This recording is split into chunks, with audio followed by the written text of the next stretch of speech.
A Murder of Crows by Digby Stevens, Chapter 3, Part 1. The sun was glistening on the green leaves and foliage of the autumn garden, dazzling as it reflected from the galvanised steel garden shed and imparting a glow to each leaf and blade of grass. Looking through the kitchen window, Detective Jackson Waters lifted the plastic water kettle to the sink and turned the tap on to begin filling it for his morning coffee. A towel draped over his shoulders, still dripping from the shower after his morning jog. Saturday mornings were always special, a break from the beat. As the water flowed, he gazed out at the garden, bathed in a glorious golden glow. He loved his small green world and would spend every spare moment he had working to maintain the orderliness and the beauty of the only part of his life he could control. It was his sanity and escape from a world moving often far too fast for his own liking. The jug half full, he turned off the tap, manoeuvring the container to the electric base, and flicking the switch he brought it to life as it began its crackling task, boiling the water. He spooned instant coffee granules into his mug and a tea bag for another cup. It was going to be a beautiful day, and it was already warm. Insects buzzed outside the fly screen door, and he was already anticipating his treasured time, sipping coffee on the back porch swing seat before the rest of the house awoke and the day really began. Jack was a rare cop. He'd started on the tough streets of Melbourne after completing his arts degree, planning to become a teacher. But the desire to make a difference on another scale had drawn him to the police force. There he had learned how hard it was to keep the line, facing some of the worst nightmares on the mean inner city streets, from drugs and domestics to actual shootouts and long nights writing reports that had to be just right to win a case in court. He'd worked hard and finally made it to detective. Then he met a girl who was as close to his dream as he could find and married her, eventually starting a family and moving to Ballarat, in the hope that country life would be easier and more relaxing. He hadn't quite found that dream. Crime was still crime, and though it wasn't as constant and as pressured as in the big city, on a smaller scale, it was the same types, same crimes, and same issues which had driven him out of the city in the first place.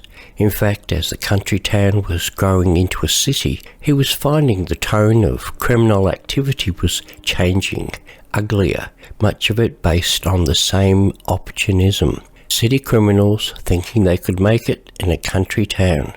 Little fish seeking a bigger pond to grow in. His values had remained constant. He had always determined that he wanted a clean family life. Wife, kids, house and garden with trips to the beach in summer. He'd known too many cops who'd used their position for power, men and women who played up on their spouses.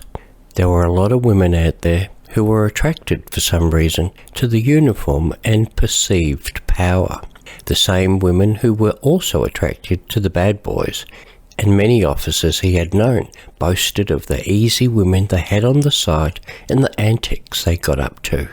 Some were downright weird, like the cop who waited with a few chosen buddies outside a friend's house until he went to work and then entered the home to spend the morning having gangbangs with his fellow cops and the man's wife, who seemed to love the attention and the sex. He felt pity for the man who was a good person and respected member of the community. To have that happening behind his back was more than any man deserved, and Jack had to work hard to keep his head from that sewer, trusting and raising his family, yet always with those fears of what if at the back of his mind. Living in that twilight world of crims and dirty doings could do your head in if you'd let it. Still admiring the timeless garden and its grounding reality, he poured the drinks after the kettle clicked off, adding water to cool his own black coffee, and milk for his wife's cup of tea. Strong and black, just like he liked his women. He smiled to himself at the thought of his fellow detective, Peter Murter, and his little jokes. Rarely politically correct, but dry and funny. Glancing at his mobile, he noticed a small light on the phone flashing, a missed call or message. The screen displayed a message. Homicide, St. Patrick's Cathedral. The dreams of peace and personal time dissolved like a watercolour in the rain, and he felt his gut tighten. Damn, he thought. There went his planned day in the garden. The warm glow outside seemed even more inviting now. Turning to the cupboard, he removed his travel mug and poured the coffee from his cup into it and snapped on the lid, then placed the used cup in the sink, filling it with water. Glancing out the window once more at his garden, glistening in the sun, beckoning him like a lover. Sarah was still asleep as Jack tiptoed into the bedroom and placed the cup of tea on her bedside table before opening the wardrobe and extracting one of his working week suits from the rack. His suits were arranged in order. One black formal, 2 different shades of blue, 1 dark brown, and 1 charcoal. 1 at the dry cleaners and 1 waiting to go. Next to them, a dozen shirts, and then the casual clothes, orderly and neat.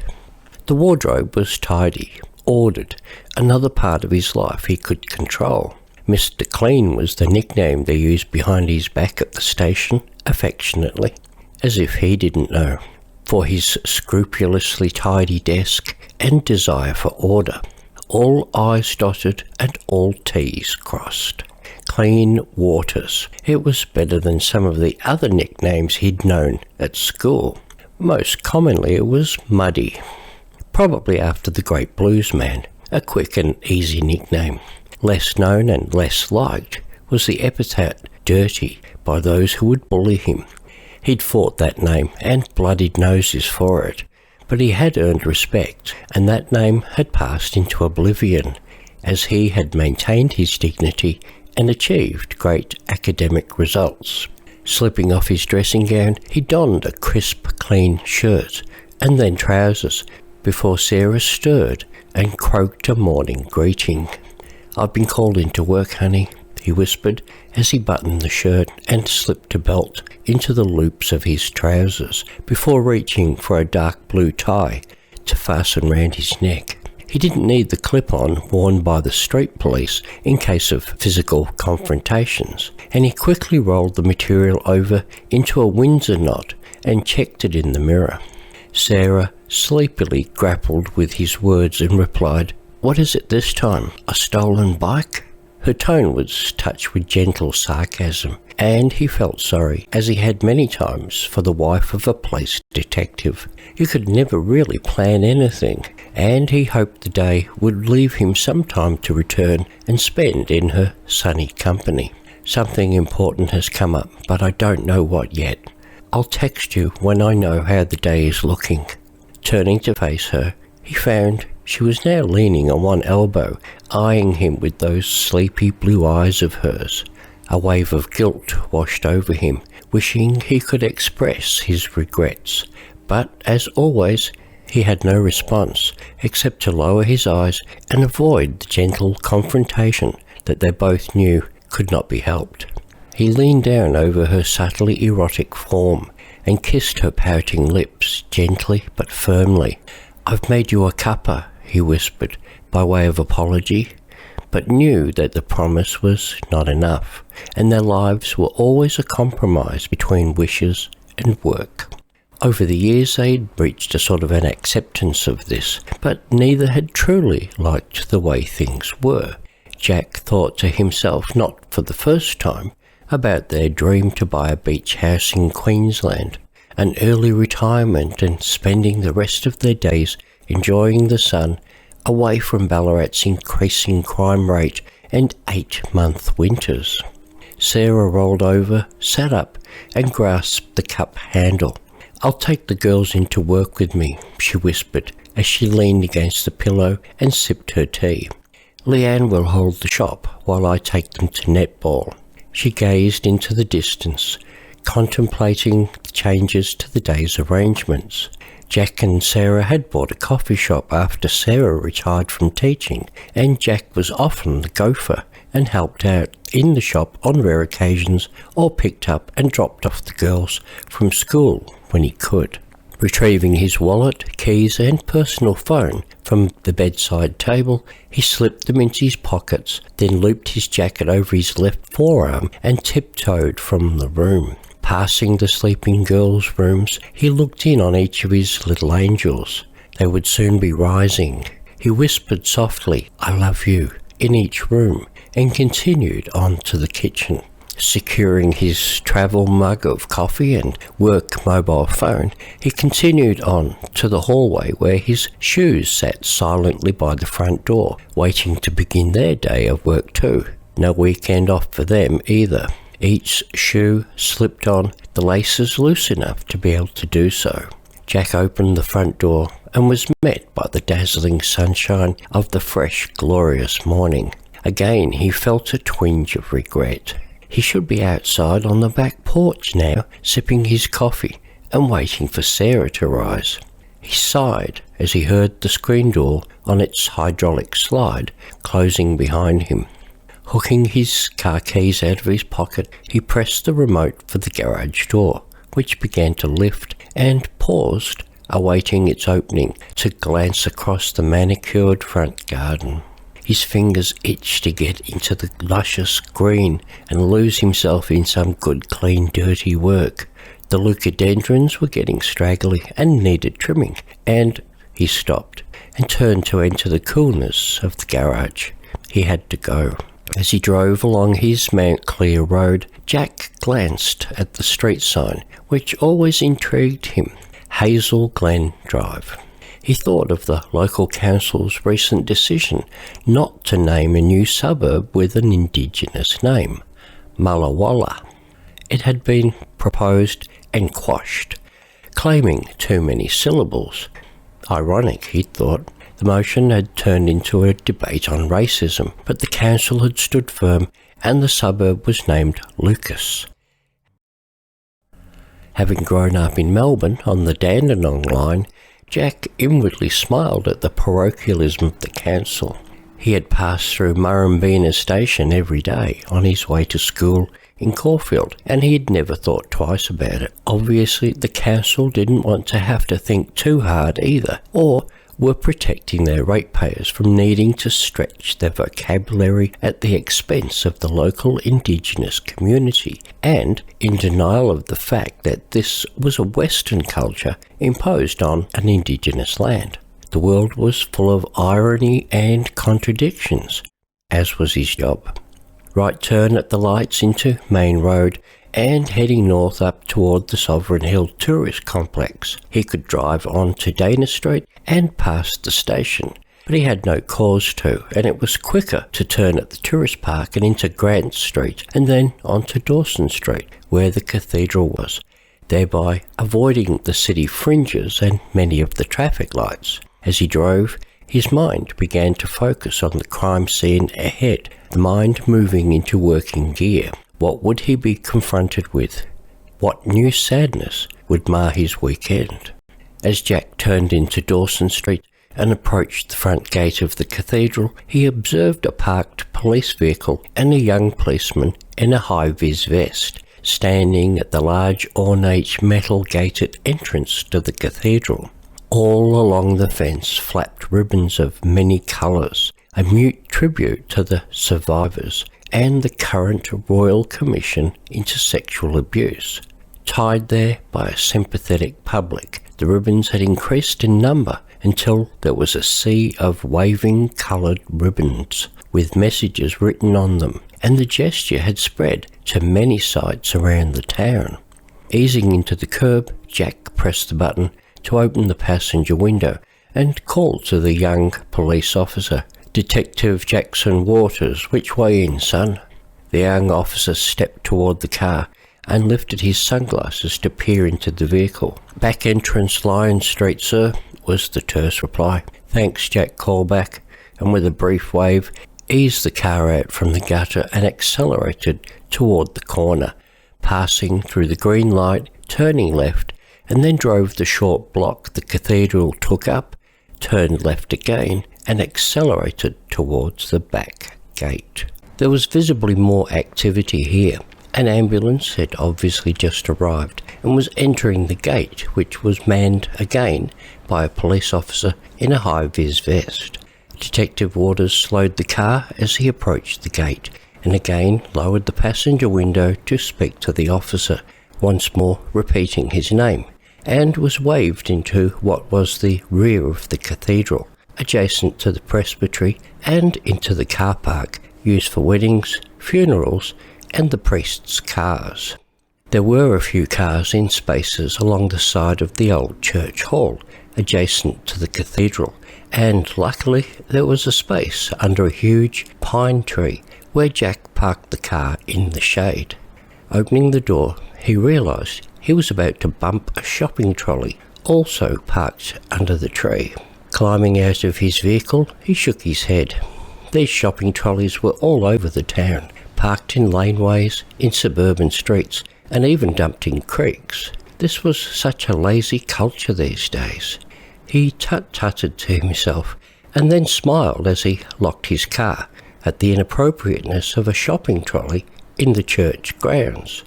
Surely whoever shopped for the priest's food didn't do that. Pausing beneath the huge old pine tree, which was the largest natural structure near the church, he surveyed the area, watching the police activity. Behind the western end of the building, the ambulance had parked, and that was where the crime scene appeared to be. He made his way toward the group, noting the green gardens and well-mown grass. They seemed to have a good gardener here, he thought, and made a mental note to come back sometime to check out the garden beds and plantings. It was such a lovely day. Approaching the scene of activity, he noted there was a clear path for use, marked out with police tape and short fiberglass posts. The rest of the grounds were also taped off to avoid scene contamination. Procedure was being followed, isolating the wider scene so it could be checked for any evidence or relevant investigation later. As he approached the centre of activity, he noted to one side a small clump of rocks to his left, which, as he passed, turned out to be a half-dome of rocks hollow with a statue of Mary within. Not being Catholic, he often wondered at the shrines with statues in them, which worshippers would gather at and pray, and he could not understand their meaning.